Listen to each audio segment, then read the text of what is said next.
What's happening? Will Freeman, revolutionarylifestyledesign.com, coming at you today to talk about how to be happier by controlling your state.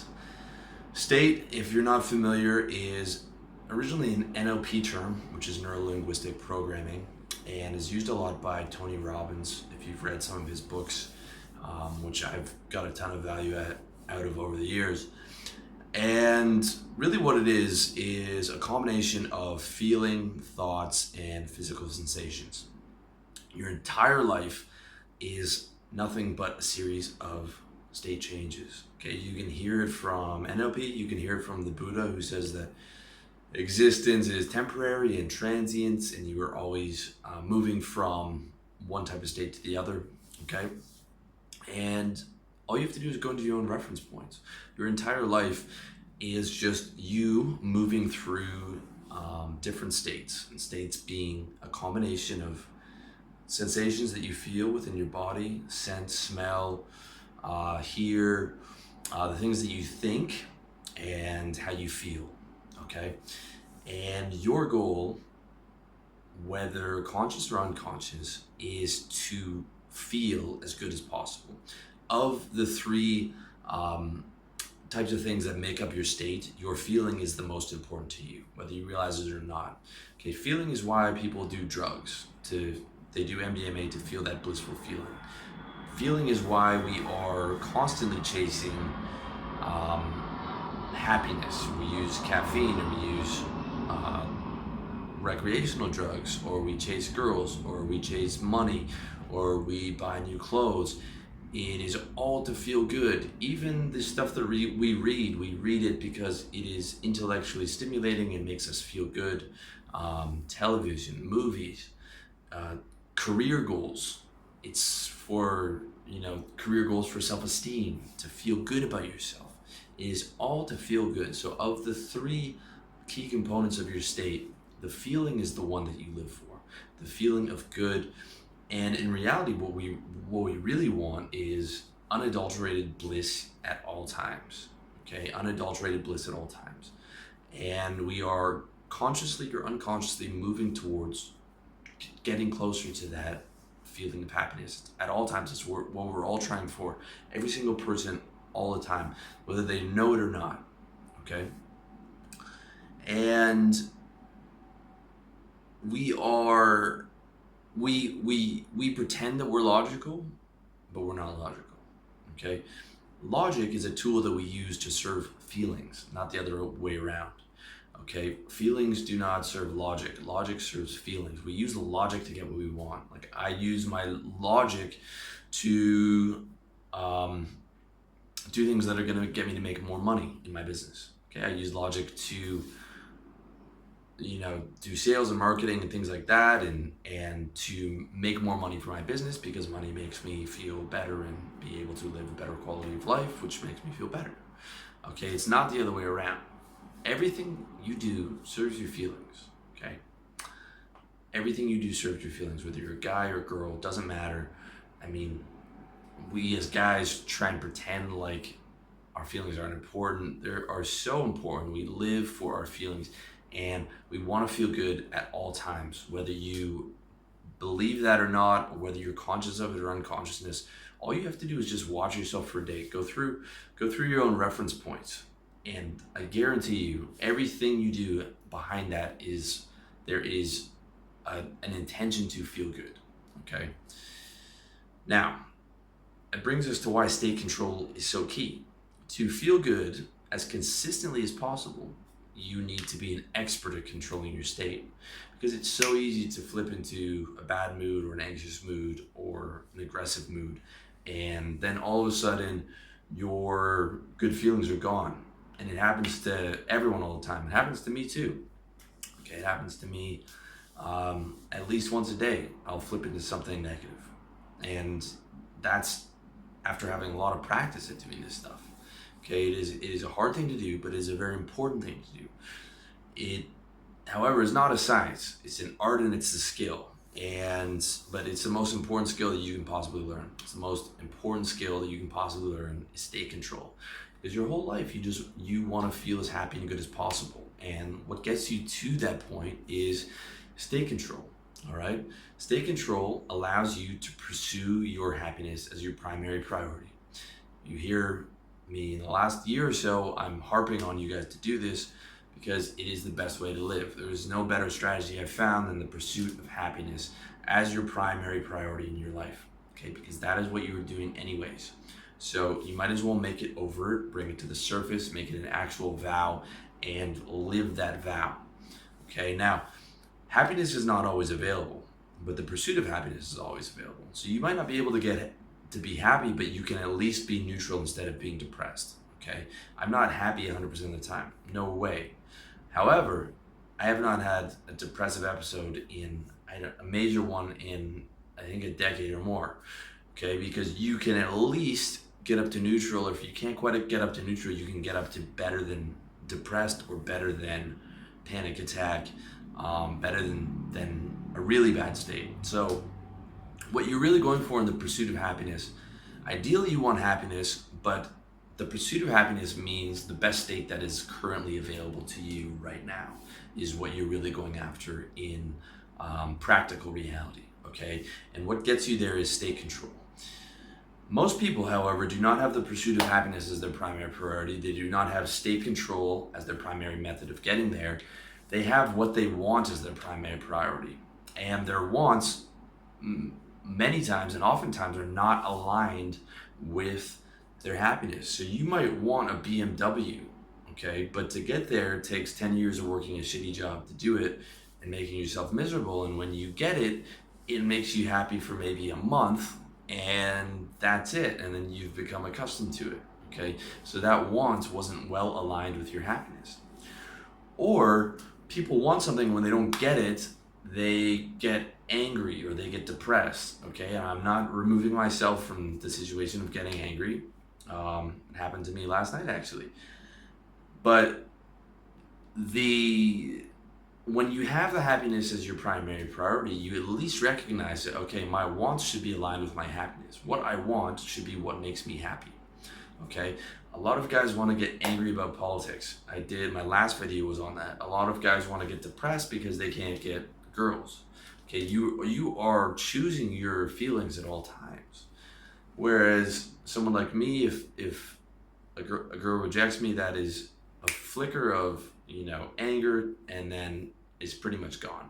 Whereas some guy, he could get depressed for 6 months over that because he wants to get depressed over, he chooses that feeling over a different type of feeling, okay? Because his primary goal is not state control. His primary goal is not the pursuit of happiness. It is what he wants, okay? And his wants are not aligned with his happiness. So you have to make your wants aligned with your happiness. You have to make the pursuit of happiness your primary goal, and state control is the method to get you there, which is why state control is so fucking important and why I'm going to tell you how to control your state right now, okay? So that's the foundation that we laid. Now we're going to talk about the major thing that you need to do to control your state. The first thing that you need to do is mindfulness, all right? And you hear about this a lot in today's day and age, which is good because it seems like people are becoming more aware and more conscious. And mindfulness is the first key to state control, okay? You have to be mindful of whenever you get into a negative state, all right? Whenever you get into a negative state, you have to be able to recognize that you're in pain. And you have to set like mindfulness alarms when you're in pain. You have to train yourself to do it, okay? And it's just as simple as, recognizing when you're in pain. And because if you're the pursuit of your happiness, if you take the vow as seriously as I do, when you're in pain and you're suffering, you're gonna hold everything, okay? It's like the assembly line. It's like, hold up, something is wrong. I'm suffering here. I need to recognize that first things first, okay? I have mindfulness triggers for whenever I'm suffering. Now, that mindfulness trigger might occur right away, might occur instantly, or it might take me 10 minutes or something. But it is very, very rare for me to be in pain for an hour and not be mindful of it, okay? Because I've trained myself to do that.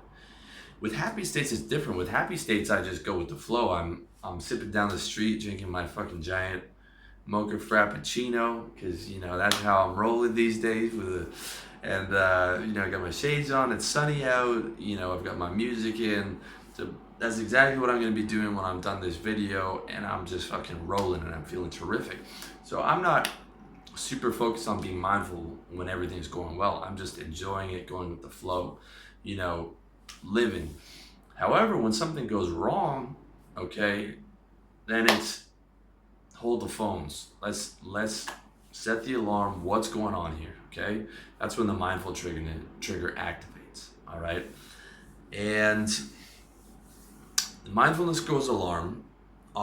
The alarm goes off, but one thing you got to recognize is that there's a difference between like a negative sensation or negative thought and actually suffering or being in pain. Okay, so you got to make sure the mindfulness trigger is going off on the right thing. And I'll give you an example of like a negative physical sensation that doesn't actually hurt me. Like when I'm in the gym and I'm on the last rep of, I use the V squat machine to protect my knees, and I'm squatting to fatigue, and I do slow squats. So I'm one rep for me is like 10 seconds up and down, and I'm not allowing myself to speed up or slow down. That's like a 10 out of 10. My legs are in pain. They're just burning. They're on fire. They're, the negative sensation's like a 10 out of 10.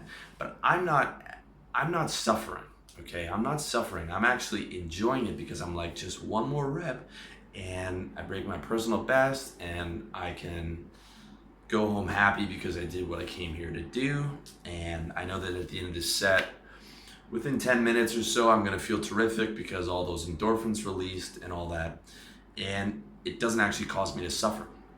Another example is someone who's into S&M and they like being whipped and beaten. So they like these negative sensations on their body and stuff that to us would be pain, but to them, that's actually pleasure. They're actually enjoying that. Okay, so the negative sensation does not necessarily mean that you suffer. The same with a negative thought. All right, if you watch your thoughts are just fucking yammering at you all day with nonsense. And a lot of sometimes it'll be a negative thought, like you're an idiot or like you're no good. But as long as you don't ascribe the feeling to that, it doesn't actually hurt you. It's only when you say I'm an idiot and you go into the feeling of like, oh my God, I'm such a loser, this and that. And that's when it starts to hurt you. But when it's just there, or you're lying down and you're meditating and you're just watching the thoughts go by, they don't actually have to hurt you. It's only when you've ascribed the feeling to it that it becomes suffering and it becomes pain. And that's when that's where you set your mindfulness triggers to, is when it's suffering. Okay? It's only after you've attached that pain, that suffering feeling to it that it actually hurts you. All right? And that's when you need to move into action. The first thing you need to do is ask yourself this question: what is wrong? Why am I feeling bad? All right, that's the first thing you need to do. Okay, this is where you need to identify where the pain is, what's happening, and what triggered you to get into that state. All right, why am I feeling bad? Once you figure out, okay, I have a stomach ache, or I'm having negative thoughts about my self-esteem, or my arm hurts or my back hurts, then you have to think, the next thing you have to do is, what do I do to solve this problem? Okay, the best thing you can do is be in that solution-based mindset. All right, not in the I have a problem and I'm gonna get upset and actually make it worse because I'm just gonna be like, I'm in pain and I'm upset that I have this problem and I don't want to deal with this problem and I'm gonna get angry about this problem. Okay, that's the worst way to approach it. The best way to approach it is with the solution-based mindset, where it's like, okay, I'm upset, I have a problem, something is painful for me. How do I solve this? All right, how do I solve this? That's the key question that you need to ask yourself. All right. And for more information on the right questions to ask, you can check out, there's a video I did on how to feel better by asking yourself the right questions. And you can see the article on my website as well. And it's very, very, very important that you know how to ask that question and know how to identify those triggers. Once you identify the problem, how do I solve this? Okay. And the keys to this are creativity and vigilance. The vigilance of being able to do this every time you're in pain, okay? Because if you don't, you will just suffer more by not being mindful of it, and by enhancing your pain by getting angry or sad or depressed about it, okay?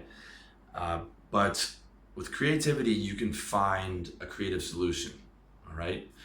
I'll mentally go through like a list of, and it'll be very quickly. Now it's like within a second of like 10 or 15 things, like what do I do? And then I'll come up with one, and then I'll try it out. I'll try it out like, okay, if I do this, will this make me feel better? Will it make me feel worse 2 hours from now? Okay.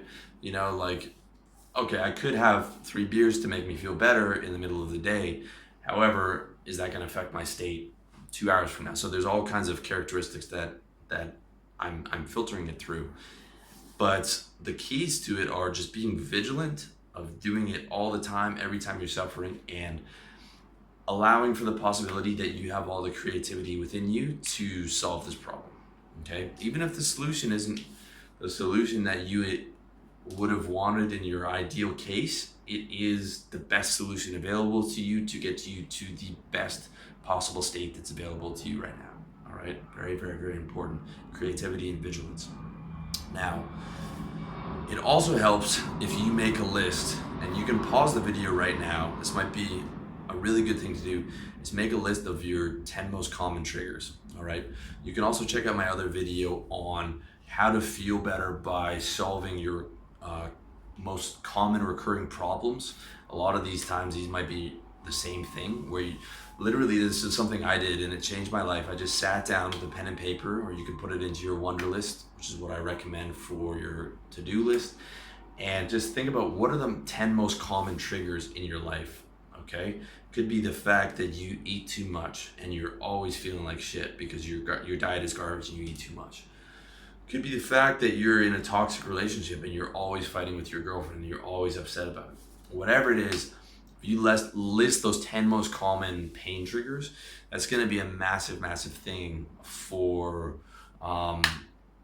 being able to solve them and being able to control your state by either changing those situations or becoming mindful of them, so you know when you're getting close to the red zone, okay, of your state getting out of whack. You know that if any of those 10 things is going to be happening within your day, you know to prepare yourself mentally for being able to handle that pain and being able to control that state as best as you can.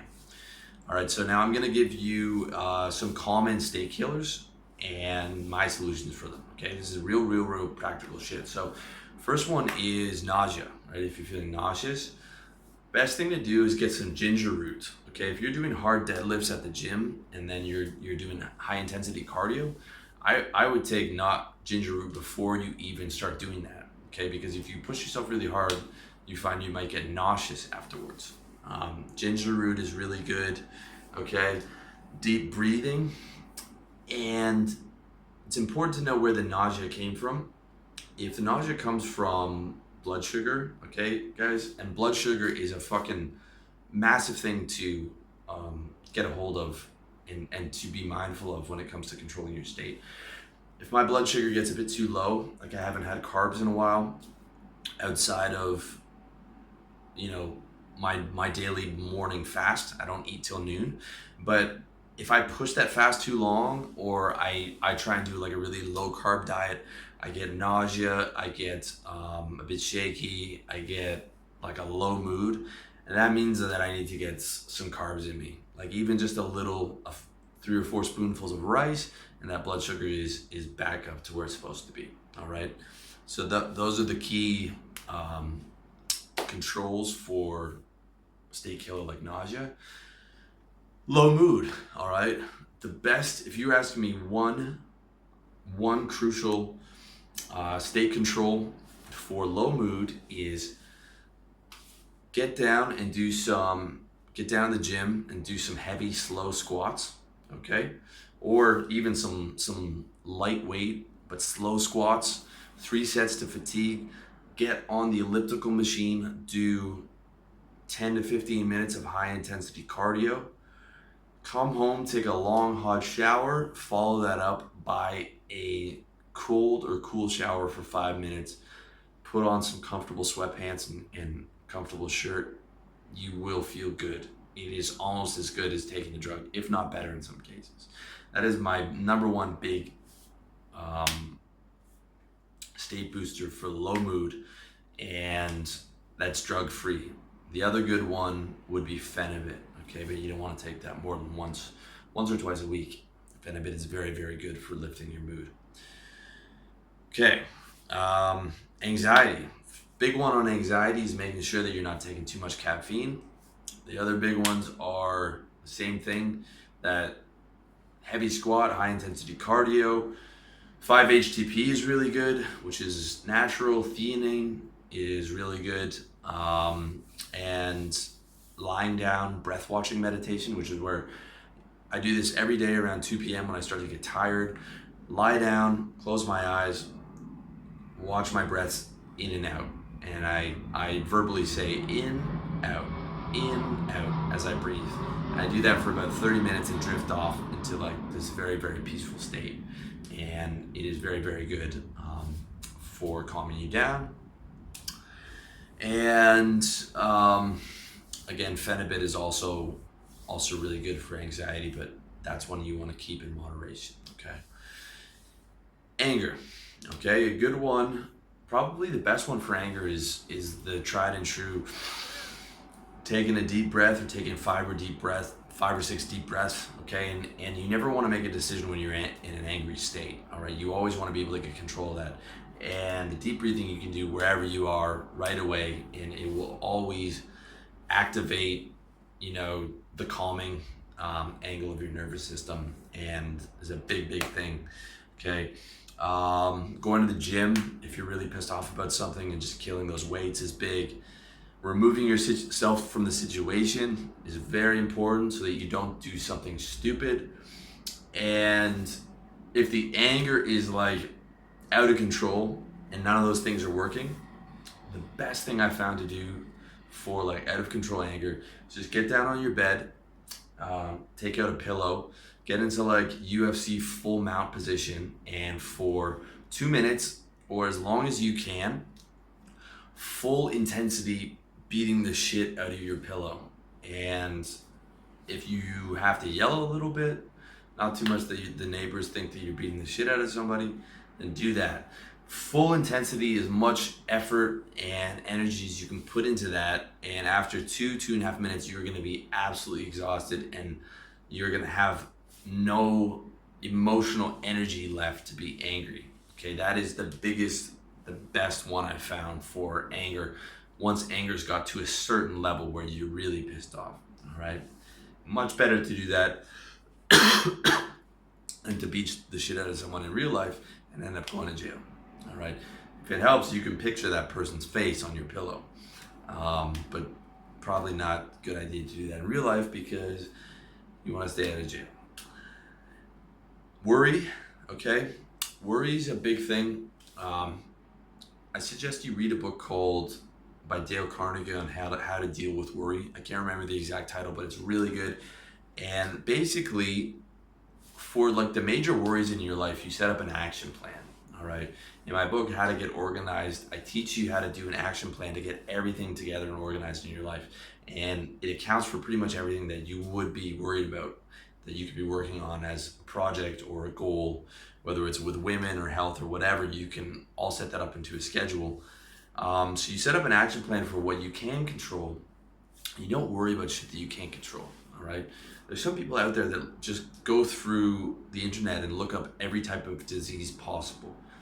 That's the last thing you want to do. There are so many, like millions of diseases and crazy things that can kill you, but you just can't think about that shit because you can't control it. If you want to worry about what you can control, worry about cancer, heart disease, and like there's like 4 major ways that people die, and those are 2 of them. Cancer, heart disease, the big 4, and take a blood and genetic test from one of the major sites like 123Me to see if there's anything in your genetics that you have to worry about. And then you can put an action plan together for those. But don't worry about like plane crash or like all these millions of diseases or anything like that. You know, it is just going to drive you crazy. All right. And the other thing, if it's in your belief system, is faith in God. Okay. If you believe in a loving creator and you believe that that's where you go back to after you die, that takes a lot of the sting out of everything. Okay, I used to be there's points in my life where I was an atheist. And I remember when I was 13, the first time I got on a plane, I was terrified and I was throwing up the whole way. I just did my visa run last week and I couldn't have, I was almost asleep for takeoff. And it's just a night and day difference because one, I don't worry about what I can't control, and two, if I die in the plane, I'm gonna die on the plane, and I go home, and eventually I'm gonna die, and eventually I'm gonna go home, and that's all there is to it. So putting any more worry to that just is not useful. Okay, and this is very important. If you're a person that worries a lot, it will ruin your life. My mom is someone who worries very much, and I've been out here in Thailand for 2 years. She's dying to see me. Okay, I'm scheduled to go back next summer, but she wants to see me. She wants to see Thailand. There's only another month left of peak season where the weather's going to be cool enough. She just cannot get on the plane to come out here. And I said, and she makes a whole big deal about it and thinks about it and all this stuff. And I'm telling her, just get on the plane. Just buy a ticket. I'll buy you the ticket tomorrow. All you have to do is get on the plane. But in her head, she's made it up to be this monumental thing of like all these things could happen, and she could get stuck on the layover, and she could lose her luggage, and she could die on the plane. And she doesn't believe in God, so I can't use that as an argument. And I try and get into the worst case scenario. She doesn't want to hear that, and all types of things. She will not let go of that worry. And she is cutting herself off from like an amazing cheap vacation out here in Chiang Mai to see all the nature and to see me. And it's unfortunate, but that's how it goes when someone's not able to control their state or not willing to control their state. Another one's stomach pain. Okay, the biggest thing for stomach pain that I found is activated charcoal. That removes stomach pain in like 90% of the cases. If that doesn't work, Pepto-Bismol is really good for coating the inside of your stomach. It won't remove the toxins like activated charcoal will, but it will stop whatever toxic in there from hurting you. And the other one, if you have diarrhea or something like that, is loperamide. Okay, you can buy it generically in like 200 capsule bottles from Amazon, and they're like $3 for a bottle, and it is awesome. Okay, it's awesome. So that's how those are some strategies for stomach pain, okay, which is a major state killer. And the last state killer I'm going to talk about is lethargy. Okay, the big one for lethargy is stand up. I try and stand up as much as I can. I try not to sit down until after 5 p.m. If I'm exhausted, then I will lie down for like 20 minutes around 3 o'clock after I've eaten like my little siesta. But instead of a nap, I do the lying down breath watching meditation, which relaxes me, and I come out of that energized, and then I finish the rest of the day trying to stand up, working or doing videos and stuff like this, because sitting down is a fucking state killer and it will bring on so much lethargy. Also, avoiding too many carbs or eating too much at meals. And this becomes a big thing as you get older. And managing your blood sugar. Okay, this all ties into one. And as far as lethargy and laziness, I feel like diet is probably the most important thing you can get a handle. So it's eating till like 90% full. It's not eating too many carbs at a meal, and it is trying to stand up as much as possible. And that will help keep your energy high and not let you get lethargic. If you want to get lethargic at the end of the night. Okay, when you've done everything for the day, and it's like, okay, 8 p.m. I'm gonna have a big dinner. I'm gonna fucking sit in front of the TV and put my feet up. and I'm not going to move, and then I'm going to go to bed at 10 o'clock, then you can do it. Okay, but for the day, those are some big things that you can do to control your state. All right, so those are just like a small list of things that you can do to control your state. Pretty much every video that I've done on how to be happier, and pretty much every strategy that I have on my website is some form of state control. All right, and I suggest you have a look at those if you want to get more techniques. But those are your, some common negative states and painful states and how to deal with them. Okay. Now, if you do find yourself in what I call a major state killer, like when things have gotten very bad, I'm talking about a major depression, I'm talking about like a fist fight, I'm talking about a mental breakdown, I'm talking about something serious. Okay, if you've gotten in a state that is very, very bad, once you've got over that, okay, and you've had time to cool down, what you need to do is do a debrief. Okay, you need to do a big debrief on your major state. Not just the writing down your 10 major triggers and how you're going to avoid them, but if something really bad happens, okay, or maybe you're in that position right now, you need to figure out what the fuck happened and how to prevent that in the future. Okay, what was the major trigger that set you off into the state, and how do you make sure that that never happens again? Okay, even if it's like, okay, you got into a fist fight at the club. Okay, sometimes if it's bad enough and you're facing an assault charge or whatever, you might have to take drastic action and like, I'm never going to a club again. All right, because that's how serious that trigger is. If that's been a trigger for you before in the past, then you might just have to say, okay, I'm not drinking alcohol and I'm not going to the club. Okay, when you go through like a major negative state episode, you've got to hold everything that's going on, do that debrief, and figure out like, what do I need to remove to make sure that doesn't happen again. Okay, it is very, very important. I'll give you a small example from last night. This kind of ties along with fighting. All right. It's Phil's last night in Chiang Mai. He wanted to go out to a club. He wanted to go out to this like crazy Thai club, which I didn't really want to go to, but I came with him because it was his last night, and he sort of dragged me there. Thank you, Phil. But whatever, I chose to do it, so I take responsibility. Now, Phil's 27, I'm 34, I'm gonna be 35 in June. So I'm in bed by 10 o'clock, I'm up by 6 o'clock. The loud club is not my scene as a guy who's getting old. Even when I was younger, it wasn't really my scene, okay? Because there's a number of different triggers that happen to me at a club. There are the overly loud music, which annoys me. There's people bumping into me, which I fucking hate when people bump into my shoulder or something like that. It's hot, okay? At least in Chiang Mai, it's hot, and the heat is a major trigger for anger for me. There's alcohol involved, which loosens up your inhibitions. And there is a much higher chance of public disrespect than normal.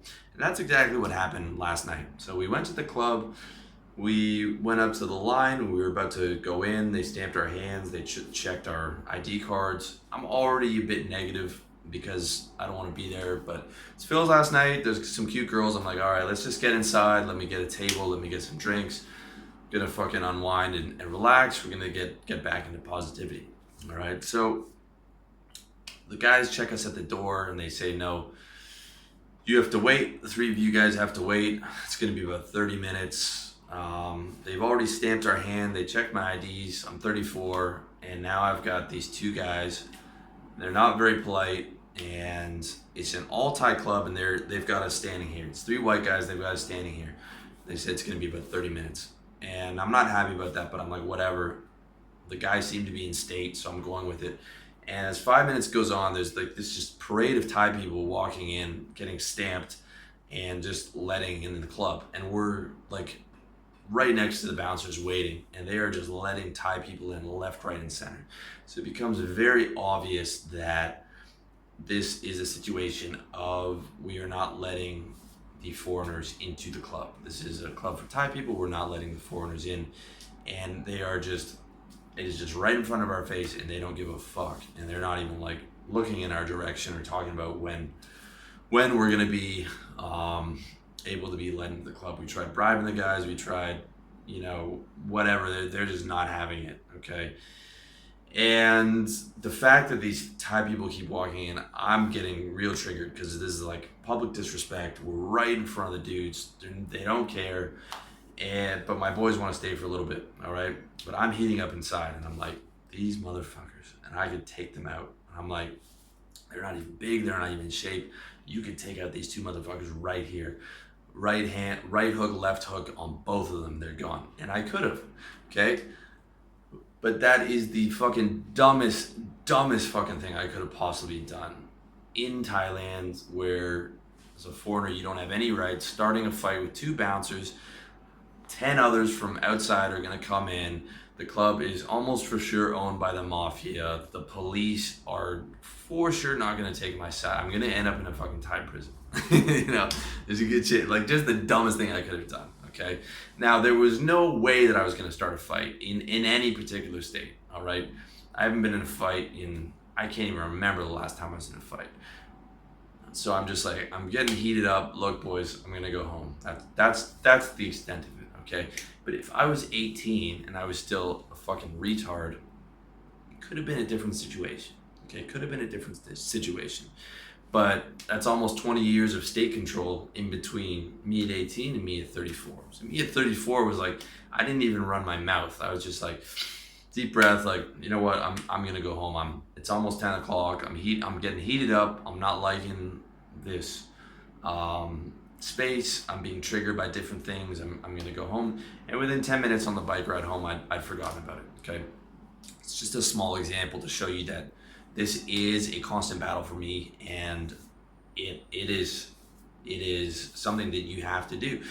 And I did a little debrief after that, and my debrief came to the conclusion that I don't like clubs, which is something that you already know if you check out my article on why nightclubs are the worst place to get laid, and that I should not go to them, and I should continue to not go to them, or go to them very infrequently, which is what I'm going to continue to do. All right. Now, that's not something major. It's just the most recent example I have of something for you. But if something major happened, you have to do a major debrief and figure out what that major trigger was and get it the fuck out of your life, okay? Lastly, state control lifestyle, all right? Lifestyle design is what I do, and I'm going to give you basically like a day in the life of what I would recommend for controlling your state. Number one, wake up at 6 a.m. This is big for your energy. It's big for your state. Circadian rhythm is a real fucking thing, and it's tried, tested, and true. All right. Wake up, get some water in you, get a caffeine pill in you, and try intermittent fasting until noon. This will give you a lot of energy in the mood, right, and mood in the morning. And I've been doing it for about 7 years, and it's fucking terrific. All right. After you get that caffeine pill in you, get some exercise in you. I do 20 minutes on the elliptical, okay? Yes, it's a girl's machine, but it doesn't hurt your joints like running, or your back's not hunched over like the exercise bike. Then I do about 10 or 15 minutes of yoga to stretch out, and then I hop in a hot shower and a cold shower. By the time I come out of that with the caffeine, I'm feeling fucking tremendous, all right? Then you don't eat till noon. You drink a liter of water in the morning, keep you hydrated. All right. Stand up as much as you can. When you eat, try and eat clean. Try and eat to 90% full. Try and eat low to moderate carbs, just as many carbs as you need. Anything more, and it's going to make you start to feel too tired. Okay. Now, this is one that I still struggle with. I'm doing pretty good, but I love food. It is hard for me to eat consistently clean. But if you struggle with food like I do, then do this at least, okay?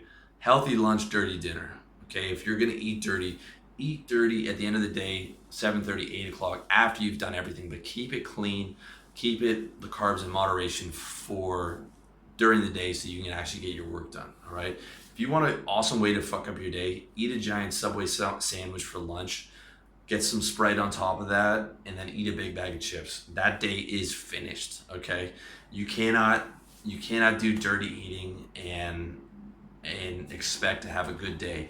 You're just gonna be fucking passed out on the couch, or you're gonna be trying not to fall asleep at work, and your whole day is gonna be fucking shot. If you're gonna eat dirty and you're gonna eat a lot, do it at the end of the day, but ideally don't do it at all. All right. Be mindful. Okay, like I said before, mindfulness is the whole key to this thing. Live in a sunny climate. As you can see out the window, it's sunny damn near every day. And right now, this would be mid-February in Toronto. It's going to be minus 30. It's going to be cold and gray. And I lived through way too many of those winters. You don't take it from me. Living somewhere sunny is a massive difference on your state than living somewhere that's not. Believe me. Find fulfilling work, ideally your own business, where you've control over your time and your revenue, and you don't do something you hate. It is very hard to be in state every day when you are working 8 hours at something you hate. Okay, it's very, very serious. Check out my articles and videos on how to start a service-based business if you're interested on more.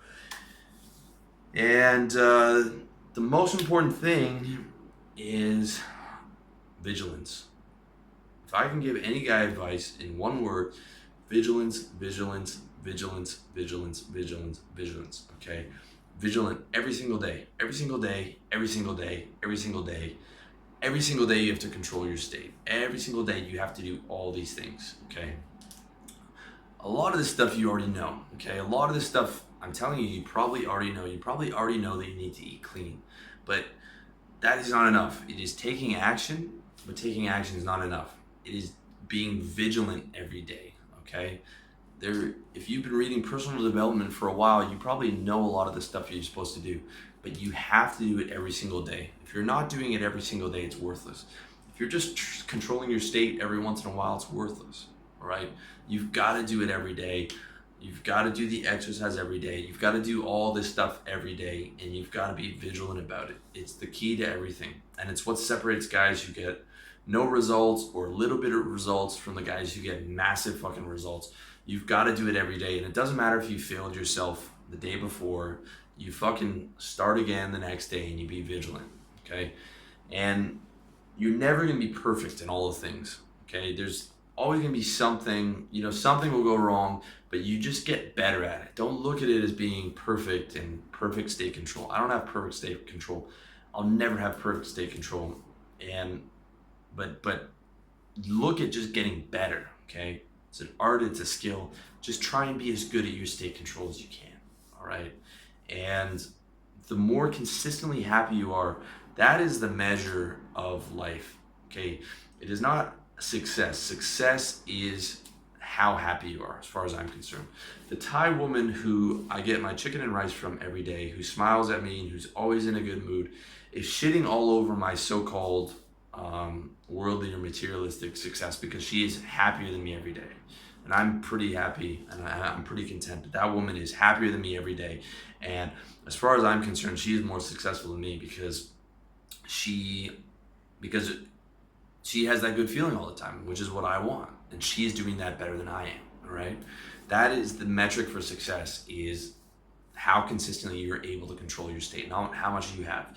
Believe me, how much you have does not change the reality if your state is not good. Your state is the fucking key, and you should measure your life on how consistently happy you are. And if you haven't been consistently happy in a long time, my brother, you've got to fucking seriously take stock of how things are going and how you're going to change them to get to where you are fucking winning and where you're feeling happy, and where you are consistently in either a happy state or at least a neutral state. That's it. Thank you so much for watching or listening on iTunes or SoundCloud, or checking out my site, revolutionarylifestyledesign.com. Much love to you, and all the best in your personal development journey.